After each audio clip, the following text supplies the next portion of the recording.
삶의 행복과 여유를 느낄 줄 아는 사람들은 불안이 없는 사람이 아닙니다.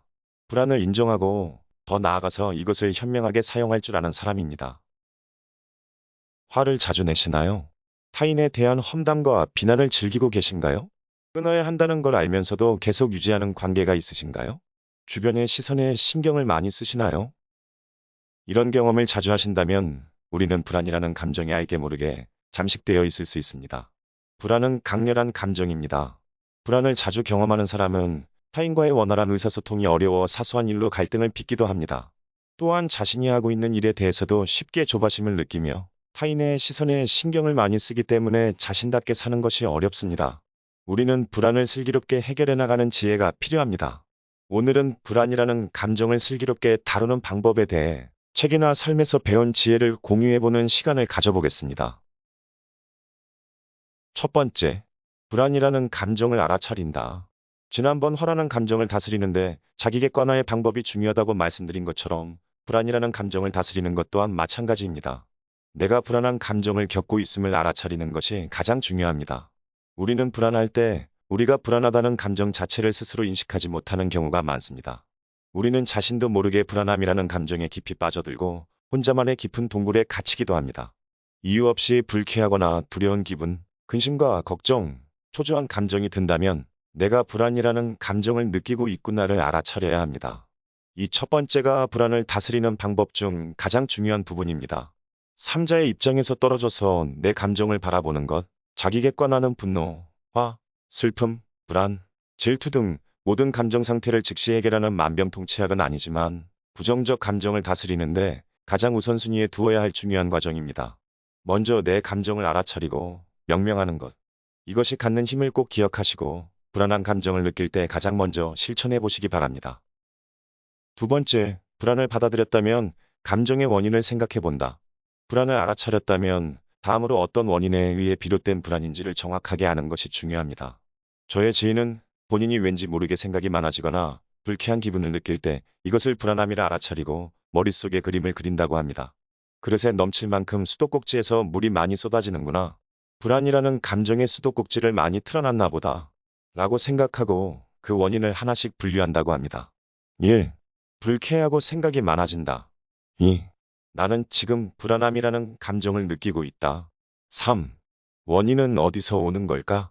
앞으로 해야 할 일에 대한 망설임에 대한 것인가? 있지 않은 미래의 일이나 지나가버린 과거에 대해 고민인가? 타인과의 관계에서 내가 상처받는 것이 두려운 건가? 내가 가진 능력 이상의 과도한 기대가 부담스러운 것인가? 새로운 환경에 적응하기 위함인가? 감정의 원인들을 살펴본 후에는 그 걱정과 고민들을 내가 할 수 있는 것과 없는 것으로 나눕니다.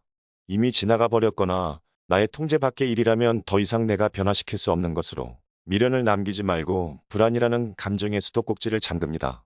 앞으로 다가올 일에 대한 것, 내가 바꿀 수 있는 것들이라면 이 중에서 본인이 가장 먼저 해결해야 할 일이 무엇인지를 먼저 생각합니다. 그중 가장 중요한 한 가지를 결정하고 그 일을 하기 위해 즉시 행동에 옮긴다고 합니다. 우리는 대부분 모호하고 애매한 것에 대한 두려움을 느낍니다. 머릿속에 그림을 그려주는 것은 모호하고 애매한 것, 추상적인 것을 구체적인 것으로 만들어주는 작업입니다. 구체화를 통해 불안함이라는 감정의 두려움을 조금씩 벗겨내고 그 원인을 해결해 보시는 건 어떨까요? 세 번째, 불안이라는 감정의 존재를 인정한다. 더 나아가 현명하게 사용하려고 한다. 뇌에서 안전하지 못한 것에 대한 준비를 하기 위해 우리는 스트레스를 느끼고 불안을 경험합니다. 스트레스와 불안을 느끼고 낯선 것의 위험을 느끼도록 변화해온 인간만이 살아남았기 때문입니다. 이렇게 불안은 생존을 위한 도구로 필수 불가결한 감정입니다. 그렇기에 불안이라는 감정은 피하거나 완전히 없애버릴 수 없다는 것을 깨달아야 합니다. 우리는 불안의 존재를 반드시 인정해야 합니다.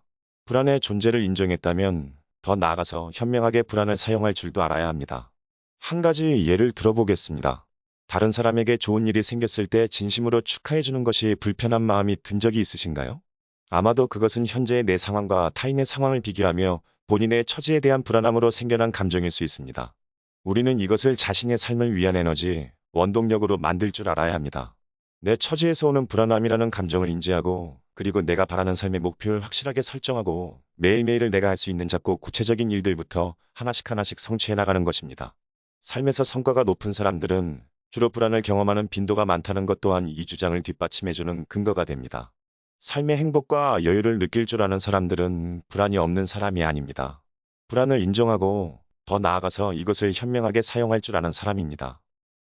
네 번째, 의식적으로 머리와 몸을 사용한다. 생각을 생각으로 이기기란 여간 어려운 것이 아닙니다.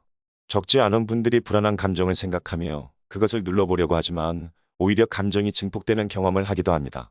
정신과 양재용 교수님이 한 방송에서 출연하여 이야기한 내용을 요약하며 말씀드려 보겠습니다. 우리 뇌의 변연계의 일부인 편도체가 불안을 인지합니다.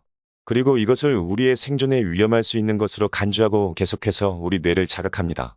자극할수록 우리의 불안도가 올라가게 됩니다. 이렇게 뇌의 한쪽에 불이 붙는 상황이라면 더 큰 불을 질러서 그것을 막을 수 있는데 바로 전두엽을 자극하는 것입니다. 전두엽의 기본 기능은 사고, 판단, 절제, 결정, 계획을 하는 보다 고차원의 뇌 영역입니다. 전두엽을 자극하는 활동은 무엇이 있을까요? 많은 분들이 생각하시는 것처럼 운동이 그 답이 될 수 있습니다. 고차원의 기능을 담당하는 전두엽을 사용함으로써 불안이라는 감정을 담당하는 편도체의 영역을 비활성화시킬 수 있습니다. 생각이 많을 때 나가서 걷는다는 것이 괜한 말이 아닙니다. 운동 이외의 전두엽을 자극하는 활동으로 글쓰기가 큰 도움이 될 수 있습니다. 특히 내 감정에 대한 글쓰기를 한다면 더 훌륭한 효과를 얻을 수 있습니다. 앞서 말씀드린 것처럼 머릿속에 있는 생각들은 생각을 하면 할수록 무게가 크게 느껴집니다. 반면 우리가 우리의 고민과 불안을 글로 써볼 때 조금은 가볍게 느껴지기도 합니다. 보다 객관적인 상태로 내 감정을 살필 수 있기 때문입니다.